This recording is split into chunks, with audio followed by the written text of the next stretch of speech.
Giuliano era un falegname, lavorava al legno. 15 anni fa sua moglie le ha fatto assaggiare una bottiglietta di aceto balsamico e da lì ha scoperto che c'era qualcosa di magico. In realtà a lui non piaceva né il vino né l'aceto, però ha avuto la fortuna di lavorare nel Reggiano, terra di balsamici, ha collaborato con delle acetaie e ha scoperto questo mondo che c'era dietro al balsamico e da lì si è appassionato e ha provato a fare qualche sperimentazione a casa, quindi usando vigneti della zona, Merlot, Cabernet, Raboso. Ha cominciato un percorso di studio, di passione verso l'aceto e che è durato diversi anni ed è stato abbinato al suo lavoro, quindi il legno.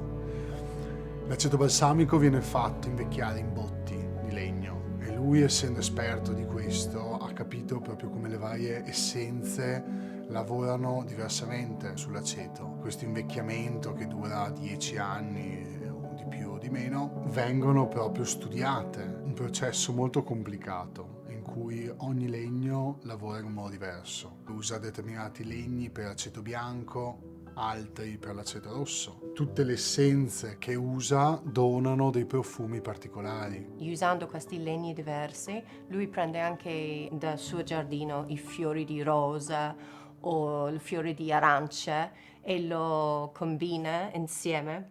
È un alchemista, fa le cose veramente speciali, cioè gli aceti come io non avevo mai assaggiato, sono buonissimi. Lui continua con un po' di estero a creare nuovi gusti. Ad esempio il radicchio proprio dona un profumo di torba, di sottobosco e lo mette già essiccato. C'è proprio uno studio della materia prima che va a inserire dentro alla fermentazione. E si parte dal mosto d'uva, quello balsamico. Questo mosto viene cotto, viene portato a una certa temperatura per un certo tempo, fino a che ha un livello zuccherino giusto per il produttore, mentre l'aceto di vino si parte sempre da un mosto d'uva, però viene fatto fermentare senza la cottura. Giuliano lavora tutte e due le tecniche e in entrambe poi lavora con il legno per conferirgli degli aromi specifici. Questa fermentazione è un procedimento molto complicato, insomma va testato chimicamente, quindi lui ha dovuto anche studiarsi tutto l'aspetto chimico della fermentazione, che una volta viene completata poi viene travasato il tutto in delle botti per l'inizio dell'invecchiamento. Giuliano ha sia botte di legno, sia anfora e anche zucca, che sta sperimentando anche con questi, e la sua anfora ha coperto di fogli di Castagno.